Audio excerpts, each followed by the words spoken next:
I have the pleasure of, we invited one of my favorite leaders in District 52. He's done it all, absolutely done it all. And if you've done it all, you can share what it takes to be successful.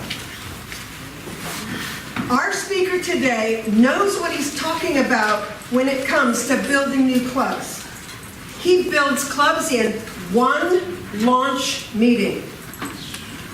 He even chartered 2 clubs, one each in 2 different cities while on a business trip to India, where he was the one-person launch team. Wow. He started his Toastmasters career right here in District 52. Yeah. He joined the company club in downtown Los Angeles.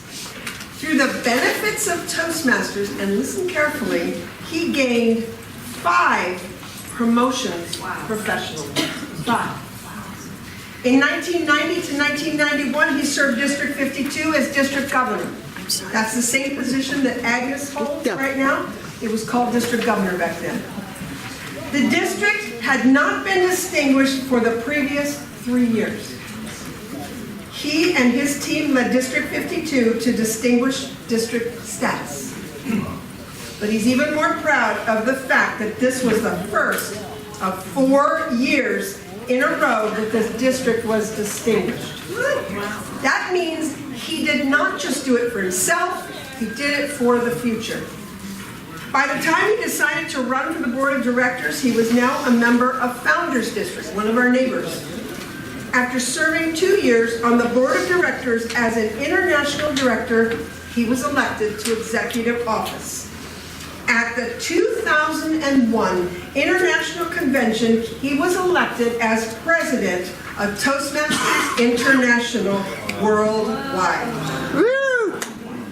He continues to serve our organization as an active member in 4 clubs, and officers in 3 of those clubs, and a mentor for district leaders around the world. And he is one of my mentors. Please join me in welcoming distinguished Toastmaster, past international president, Alfred Herzing.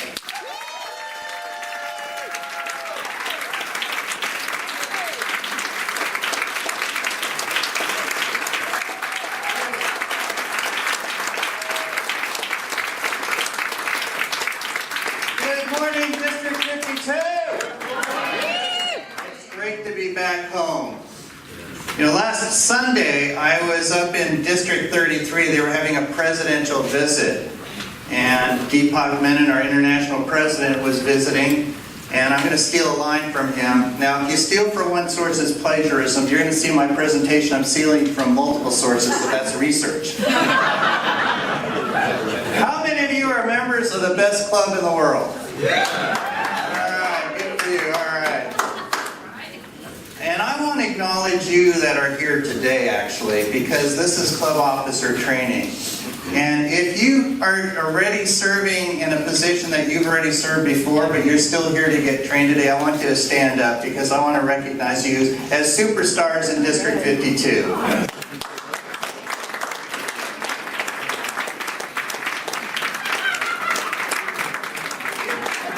You've held the office for 6 months, or you've done it in the past, but you still came back for training. That's awesome. And you didn't do it just because the club gets distinguished club points, right? For the DCP. No. Why are you here, Jeremy? To learn, to grow, and to be fed.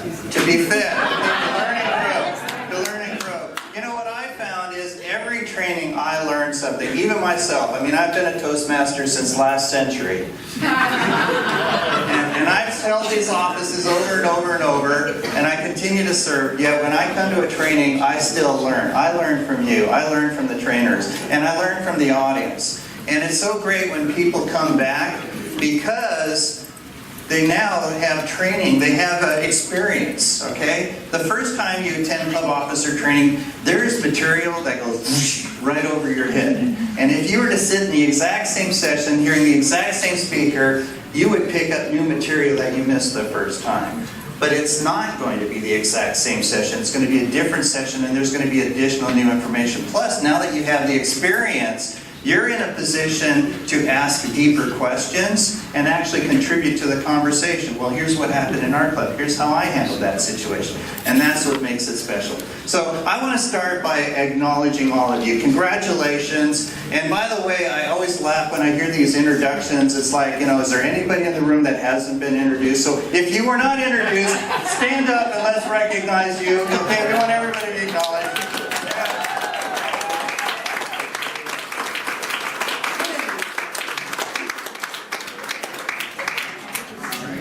Toastmaster, you know, non-Toastmasters, like, what's with all the applause? You know, we applause. You stand up, we applaud. You sit down, we applaud. Yeah, we're a very supportive group. Well, today my presentation is called Drive Your Ferrari.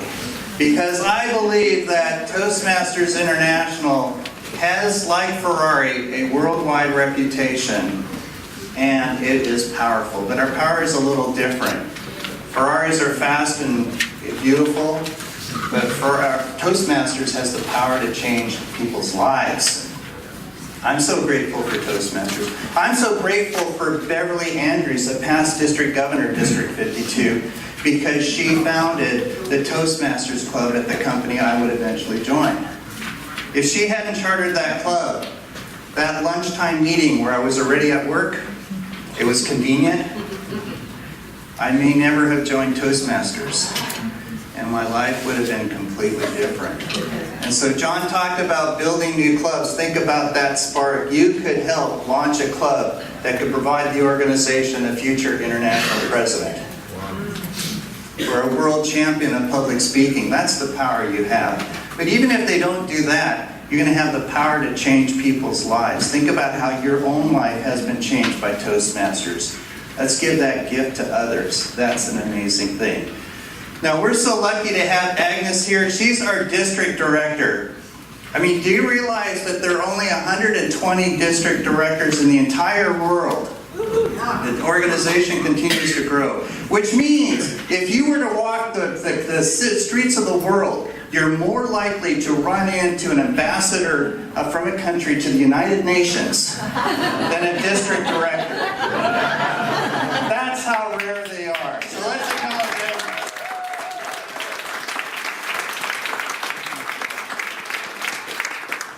Agnes is working hard, and on June 31st, at the end of her term, June 31st,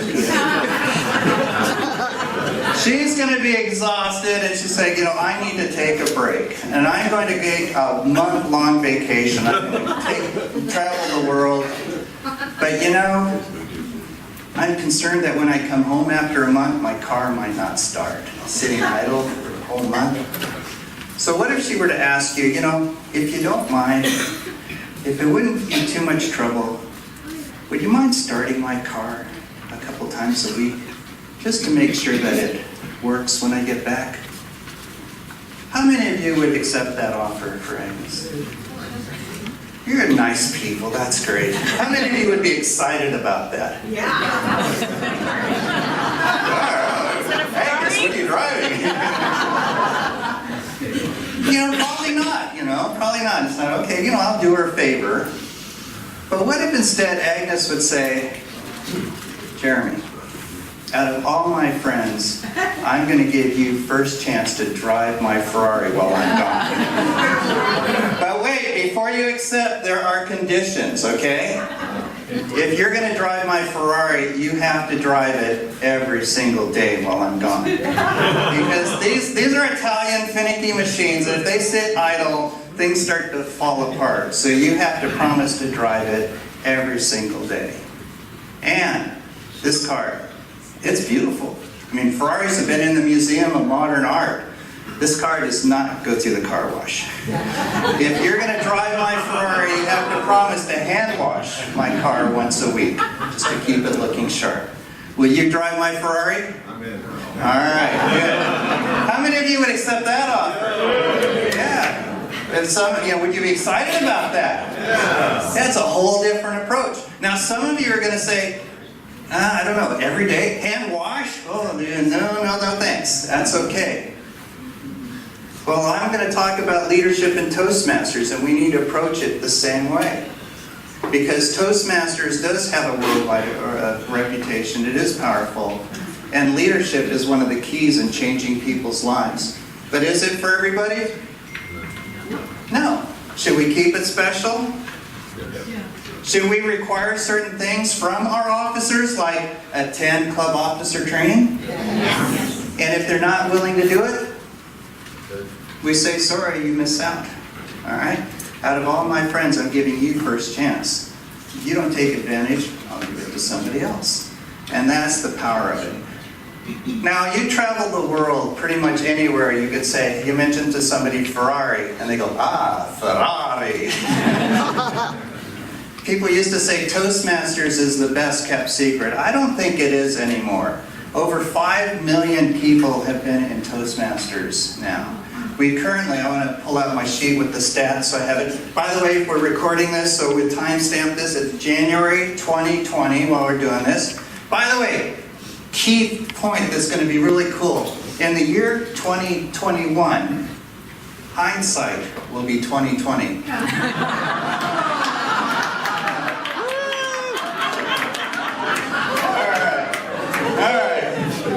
Currently, we have 16,800 clubs worldwide.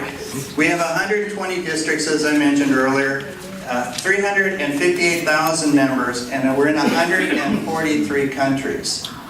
Think about this, 120 district directors, 143 countries. What does that mean? There's some district directors that are covering more than one country. Oh, wow. Think about this. Southern California, we're very concentrated.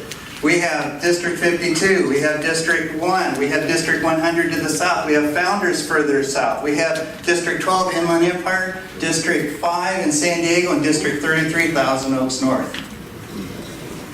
That's just Southern California. And there's 120 worldwide covering 143. That means there's some district directors that have multiple countries. And we're complaining about, oh, I don't know if I want to drive to Glendale for that. No passport, no plane. It's great. You know, American Airlines, how many countries do you think American Airlines flies to? Just the American Airlines itself. 30? They only fly to 50 countries. They only fly to 50 countries. Now, with their World Alliance, with their partners, they cover 150 countries. So there are only 7 more countries than Toastmasters International worldwide. But American Airlines isn't as big as Toastmasters International. We go more places than they do. Isn't that amazing? So I don't think it is the best kept secret. Yes, sure, there are people that haven't heard of Toastmasters. I could find somebody here in Glendale that, what's Toast? Never heard of it. You know, is that the people that make the toasters? I've seen those in the supermarket, Toastmaster. No, that's not what we're talking about. But it is a worldwide phenomenon. A few years ago, I was at a business meeting, and we had a breakout session. We did an exercise, and we had to report back to the main group. And I'm sure many of you have been in that sort of situation. The first thing they do is like, well, who's going to report back to the group? Alfred, you're the Toastmaster, you do it. Sure, no big deal. I mean, it's no big deal. Okay, sure. So I get up, and I'm having a little fun. I'm a comic at heart. And so I said, Mr. Facilitator, fellow members of Information Services, the Green Group is proud to present, and then the facilitator, which I'd never met before, he's talking, hang on, Toastmasters, right? He recognized the format. So we have a worldwide reputation, and we're powerful. We change people's lives. But too often we're begging people to take a position, right? Sergeant at Arms, right? You say, hey, if it's not too much trouble, could you help out the club? We need somebody to just come in ahead of the time and set up the meeting room and help greet people and make sure everything's set up. Would you mind helping out the club and doing that? How many of you have used that approach? Be honest. Are you going to be excited about that? No. What if instead we said, Out of all the Toastmasters in our club, I'm giving you first opportunity to be sergeant.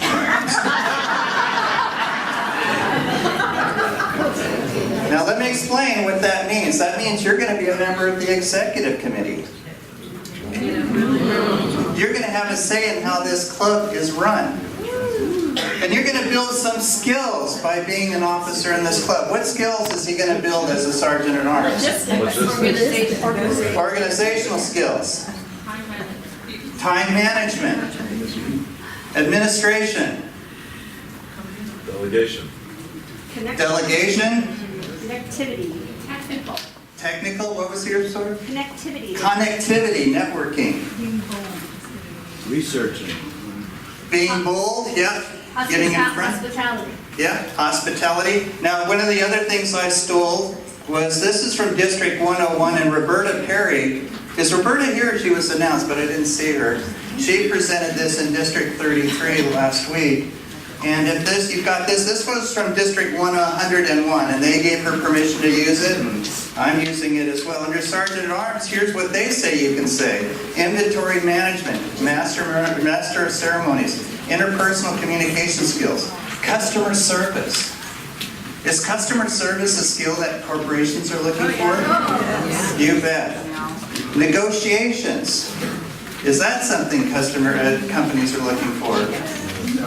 Consulting and event planning. So you can point out, these are the skills you're going to learn as a club officer. And so as a sergeant at arms. And if you don't take advantage of these opportunities, I'm afraid I'm going to have to give it to somebody else. Will you be our sergeant at arms? Yeah. Here, oh no, I'm a secretary, he says, okay. All right. But normally, for next term, okay, I'm not really in your club, so I'm not actually signing up. We're just going through an exercise here. Okay, I'm secretary, I'm not going to do sergeant at arms. I'm not doubling up. In the district, we have an amazing position. It's called area director. In my opinion, area director is the best job in the district because you get to go out and see firsthand what's happening in the district. You're our front line. You get to visit a club. First of all, visiting other clubs is great. It's like, oh wow, each club is doing table topics, speeches, and evaluations, but boy, they sure do it differently. And it's fun to see the variance. You visit other clubs. Area director is amazing, and when you make a suggestion, hey, have you ever thought about this? The next time you come back, they actually thought about it and did it. It's like, whoa, this is cool. When you're district officer at the higher levels, you're not visiting the clubs. And when I was on the board, I'm passing policies, some of the time which wasn't even implemented until after I was gone. But area director is great because you're right there at the ground level. But we're not so good at selling area director. You hear, oh, you have to visit all these clubs, you have to build one new club, make sure a new club is chartered during your term, you have to put on a speech contest, you have to do this, work. Hey, anybody want to be an area director? For some reason we have a trouble, it's like, oh, nobody wants to do it. Instead, we should be talking about the benefits of being an area director. Now, how many of this room are or have been an area governor or director? All right, good. I have a good group to pull from. Tell me, what are some of the skills you learned that helped you in your personal and professional life by being an area governor or director? Being a delegate. Learning how to delegate? Yeah, delegate. Okay, good. Yes? Judging. Be a judge. Judging what? Contest. Okay, how is that going to help you in your personal life and your professional life, judging a contest? It's fun to judge people. It's fun to judge people. It develops critical thinking skills. Critical thinking skills. Human nature. Vision statement and then to execute on that. Develop a vision and mission statement, act upon it. Great. So planning. Yes? I would say that I learned great management skills on how to deal with different personalities for me, very beneficial to take back my actual. Good. Dealing with difficult people, because we have a few of them in Toastmasters. Good. No, it's a vital skill. It is definitely needed. And the great thing about our Toastmasters is we're a learning laboratory. If you make a mistake, you didn't just blow your career, right? You just like, okay, let me learn from that and apply it to my professional life. Yes, sir. I think one skill I learned is listening skills. Listening skills. Excellent. Like listen to all the clubs and see what their issues are. Is listening skills an important skill that you need to have in your personal and professional life? Believe me, my wife says you still need to work on your listening skills. Shannon. I think the biggest thing that I got out of being an area director was you have to have guts, and you're forced to take a chance of opportunities and challenges. I remember putting on my very first contest, I was scared. Absolutely, how are you gonna make all this work? Being an area director forces you to step out of your comfort zone and then also challenge others to do so and give them acknowledgement when they actually do that. Great. So she said building her self-confidence and coming out of her shell and giving that power to others as well, right? Excellent. Yes, sir. Lance. Coaching skills. Coaching skills. Good. I think kind of going together as consultation and problem-solving skills. You're going in and you're really helping a club. It could be an organization in another scenario, and find an issue, how to solve it, and give their input. Consulting skills. How to problem solve and help a club improve. Yes, sir. Well, in my experience, I got more confidence going into different settings, different clubs, and not underestimating my skills when I go into those rooms.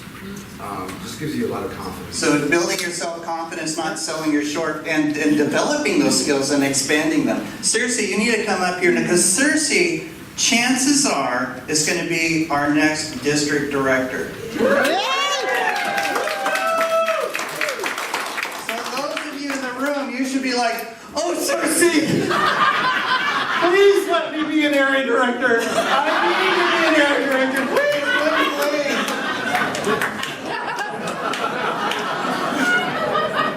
If you do that, I promise you, it will change your life. I don't think I would still be in Toastmasters if I hadn't been an area director or a governor, because the whole international aspect of Toastmasters opened up to me. Part of that, it was just my club, which is a great club, but I didn't understand the impact of it.